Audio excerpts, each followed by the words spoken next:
haven't even been released yet. Okay, I'm gonna sell you on some things right here. Listen to me closely. You have Tannehill, Mr. Finger Roll himself. Every time, Aaron Hill. Listen, he does what he needs to be done. Like, he's a leader. He's a great passer. He's it. Anyway, next. Him, behind me, superhuman. We don't even have to discuss him. He speaks for himself. Look how mean he look in the picture. Like, okay. Then me, I'm up and coming. Pro Bowl year 2. Not a big deal. Kind of a big deal, but...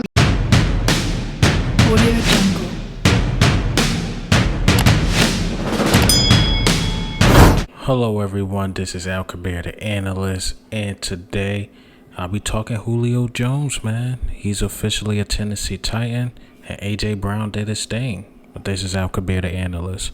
All right, Julio Jones is a Tennessee Titan, man. Tennessee Titans are Super Bowl contenders as we speak now, so the AFC is tough. I believe their offense have the potential of being better than the Chiefs' offense now. It's just that the Chiefs still have the better quarterback. When you think of Julio, A.J. Brown, Derrick Henry, that's a dynamic offense. Physical specimens.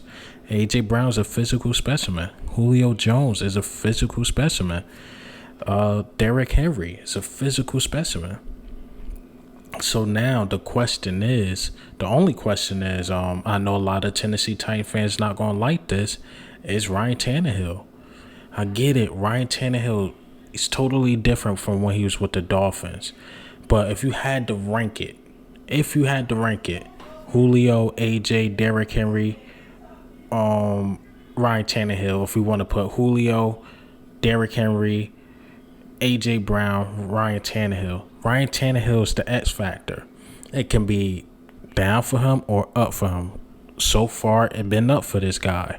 So a lot of pressure is on the Tennessee Titans. There's a lot. They're Super Bowl favorites now. Let's see how they can handle that pressure. The play action, I think that will be their bread and butter. The play action, because Derrick Henry is dangerous. Julio's dangerous. A.J. Brown is dangerous. I think Ryan Tannehill got it good. To me, the next best wide receiver core could be the Browns, if you want to say that. But the difference between them and the Browns, or if you want to say the Cowboys, you can say that, is that sometimes Baker Mayfield don't know if it's Nick Chubb time, if it's Odell Beckham time, or is it Jarvis Landry time. There's only one football, and the quarterback and the coach got to make the decision. I think Derrick Henry and A.J. Brown know it's Julio first. So it seemed like it's really no ego there. It seemed like there's really no ego, and that would be great for their team. I think Derrick Henry will take the back seat a bit and let Julio eat.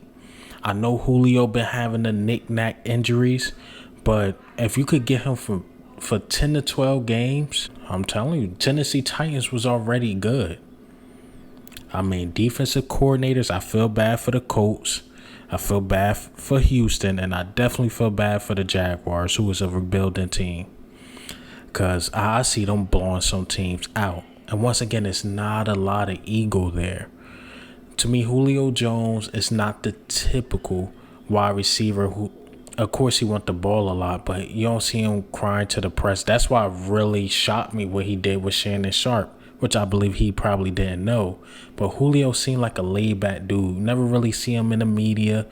Never see like, oh, Julio is lashing out. He's not getting enough touches. You never really hear that about Julio. You don't. So I think that team is shaping up to be something. Tennessee Titans are Super Bowl favorites now. No doubt about it. No doubt about it. But the only question I have is for Ryan Tannehill. And also, let me get into A.J. Brown, man, because a lot of people commented on my last video saying, you don't know what you're talking about. A.J. Brown this, A.J. Brown that. I think in the next 3-4 years, A.J. Brown is the best receiver in the league.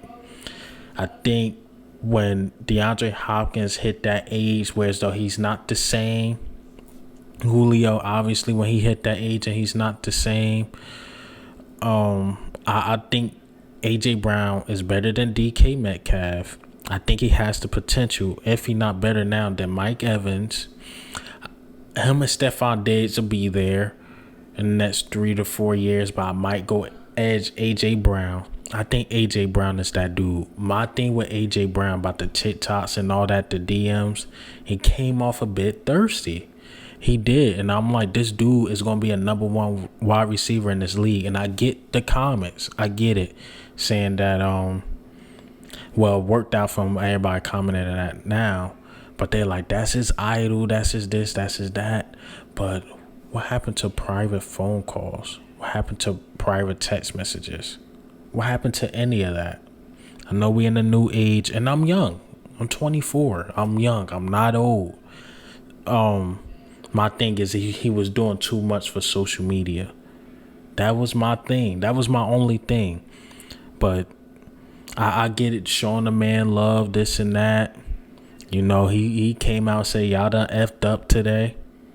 That's right. And I think the Tennessee Titans won this trade, but I think the Shannon Sharp thing really ruined their leverage, because we was hearing it in the media, but for Julio Jones to come out and say he won out, now other teams using that like, well, he won out anyway. The best we can give you is a second. They gave him a second. I think they got a fourth. I think they get their first round pick 2023. I might be mistaken with that. So Tennessee Titans definitely won this deal, but now they have to get a ring, and it's hard to say that in the AFC. You got them, got the Chiefs, still got the Bills, got the Ravens, got the Steelers, got the Browns. That's 6 teams off the rip. Then you got surprisers like the Dolphins, who could probably surprise some teams. Colts still in there. It's gonna be fun to watch the AFC. Whereas though the NFC, you kinda know who the top dogs are. Seahawks, basically almost the whole NFC West. NFC East, you really never know.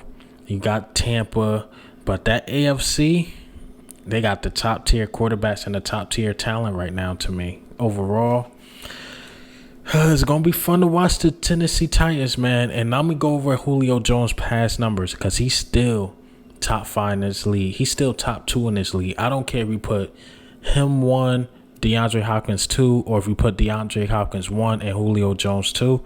He's definitely top 2. The hands, the speed, the size. There's nothing Julio can't do. There's nothing he can't do. Now, let me go over his numbers. So, I'm going to start from 2017. 2017, 88 catches, 1,444 yards. He had 3 touchdowns. 2018 came out balling. Caught the ball 113 times, 1,677 yards. 8 touchdowns. 2019, 99 catches for 1,394 yards and 6 touchdowns. And mind you, they got a Calvin Ridley there who plays at a high level as well. He's still putting up his numbers. And like I said, last year he was nicked up a lot. So he caught the ball 51 times, 771 yards, and 3 touchdowns. So he wasn't really that productive last year. He was not, but I see him picking that up. I think he hit 1,000 this season.